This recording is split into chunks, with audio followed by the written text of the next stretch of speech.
नमस्कार। पिछले भाग में हमने समझा था कि क्रोध केवल एक भावना नहीं है, ये एक संदेश भी हो सकता है। आज हम क्रोध के एक और महत्वपूर्ण पक्ष को समझेंगे। जब भी हमें क्रोध आता है, सिर्फ एक ही भावना पैदा नहीं होती, कुछ और भी पैदा होता है। एक बहुत प्रबल इच्छा, कुछ करने की, कुछ कहने की, किसी को जवाब देने की, कुछ साबित करने की। यही क्रोध का सबसे खतरनाक हिस्सा हो सकता है, क्योंकि कई बार हमारे शब्दों से पहले हमारा क्रोध बोलने लगता है और उस समय हम अपने ही भीतर से संपर्क खो देते हैं।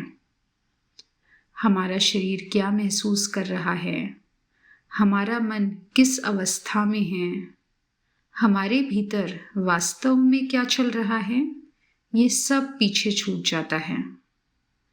कभी कभी तो ऐसा लगता है जैसे क्रोध ने हमें अपने कब्जे में ले लिया हो। यही कारण है कि बुद्ध बार बार शरीर की ओर लौटने की बात करते हैं। जब हम शरीर में लौटते हैं तो हम फिर से अपने भीतर लौटने लगते हैं। इसीलिए जब भी क्रोध आए, पहले ये पूछिए, ये क्रोध मुझसे क्या करवाना चाहता है? ये मुझे क्या कहने के लिए उकसा रहा है? क्या करने के लिए धकेल रहा है? मैं किस परिणाम की इच्छा कर रही हूं? ये प्रश्न क्रोध की दिशा बदल देता है। अब एक और महत्वपूर्ण अंतर समझते हैं। हर क्रोध एक जैसा नहीं होता। एक होता है किसी विशेष घटना का क्रोध। किसी ने कुछ कहा, कुछ हुआ, क्रोध आया, कुछ समय बाद चला गया। लेकिन एक दूसरा प्रकार भी होता है, जब चिड़चिड़ापन, नाराजगी या शत्रुता हमारे स्वभाव का हिस्सा बनने लगती है। अब कोई विशेष घटना भी नहीं चाहिए, बस जीने का तरीका ही ऐसा हो जाता है। ये क्रॉनिक क्रोध, लगातार रहने वाला क्रोध, हमें धीरे धीरे अपने ही भीतर से दूर ले जाने लगता है।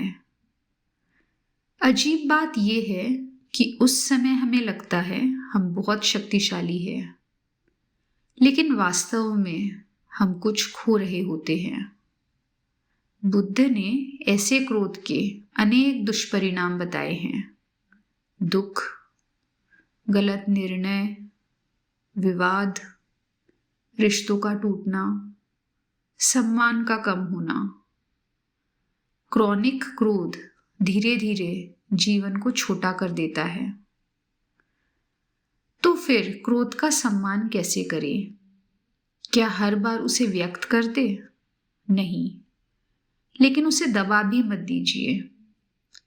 क्रोध का सम्मान करने का अर्थ है उसे महसूस करना, उसे जानना, उसे शरीर में अनुभव करना। और यहाँ शरीर हमारी बहुत सहायता करता है। जब हम चुपचाप बैठते हैं तो कभी कभी क्रोध पहले और भी तीव्र हो सकता है, जैसे भीतर बहुत समय से दबा हुआ कुछ ऊपर आ रहा हो। उस समय घबराइए मत, कुछ मत कीजिए, केवल उपस्थित रहिए। शरीर को अपना काम करने दीजिए। कभी ऊर्जा अपने आप शांत होने लगेगी, कभी कुछ और प्रकट होगा। ये हमारा काम नहीं कि हम तय करें क्या होना चाहिए। हमारा काम है उपस्थित रहना। एक और बात, ध्यान से देखिए, क्रोध को हमेशा क्या जीवित रखता है? अक्सर घटना नहीं, हमारी कहानी। उसने मेरे साथ ऐसा किया, उसे ऐसा नहीं करना चाहिए था, मैं उसे दिखा दूंगी। जितनी बार हम वही कहानी दोहराते हैं, उतनी बार हम क्रोध को फिर से ऊर्जा देते हैं। ध्यान उस कहानी से थोड़ा पीछे हटना सिखाता है और शरीर में लौटना सिखाता है। यही एक इम्पॉर्टेंट बात समझनी होगी। क्रोध को शांत करना उसे दबाना नहीं है। दोनों में बहुत अंतर है। दबाने का अर्थ है हम उससे भाग रहे हैं, लेकिन शांत होने का अर्थ है हम उसके साथ पूरी तरह उपस्थित है, इतने उपस्थित कि अब वो हमें चलाना बंद कर देता है। अब वो हमारे शब्द तय नहीं करता, हमारे निर्णय तय नहीं करता, हमारे कर्म तय नहीं करता। यही है क्रोध को धीरे धीरे डिफ्यूज करना। हर व्यक्ति के शरीर में क्रोध अलग तरह से दिखाई देता है। किसी का जबड़ा कस जाता है, किसी की मुट्ठियां बन जाती है, किसी की छाती भारी हो जाती है, किसी का पेट सख्त हो जाता है, किसी के माथे पर तनाव आ जाता है। अपने शरीर को जानिए। अगली बार क्रोध आए तो देखिए वो सबसे पहले आपके शरीर में कहाँ दिखाई देता है।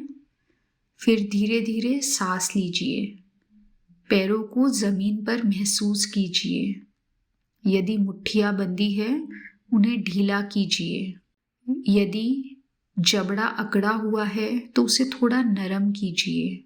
ये छोटी छोटी बातें क्रोध की ऊर्जा को बदलना शुरू कर देती हैं। एक बार किसी ने बौद्ध शिक्षक से पूछा, क्या कभी क्रोध व्यक्त करना उचित हो सकता है? उन्होंने मुस्कुराकर कहा, बहुत बहुत कम बार। इस उत्तर में बहुत गहरी बुद्धिमत्ता छिपी है, क्योंकि जिस बात को कहना है उसे बाद में भी कहा जा सकता है, लेकिन क्रोध के प्रभाव में कहा गया शब्द अक्सर हमारे वास्तविक उद्देश्य की सेवा नहीं करता। कुछ लोग कहते हैं, अगर लोग क्रोधित ना होते तो दुनिया में न्याय कैसे आता। ये सही है कि बहुत अच्छे काम क्रोध की ऊर्जा से भी हुए हैं, लेकिन क्या उससे भी बेहतर कोई प्रेरणा हो सकती है? करुणा, दया, दूसरों के दुख को देखकर उठी हुई संवेदना। यदि वही काम करुणा से किया जा सके तो वो दूसरों के लिए भी अच्छा होगा और हमारे अपने मन के लिए भी। आज के लिए एक छोटा सा अभ्यास। जब भी आज चिड़चिड़ापन, झुंझलाहट या क्रोध आए तो तुरंत प्रतिक्रिया मत दीजिए। अपने शरीर से पूछिए, उसे अभी क्या चाहिए? थोड़ा आराम, थोड़ी गहरी सांस, धीरे चलना या तेज चलना। हर शरीर अलग होता है।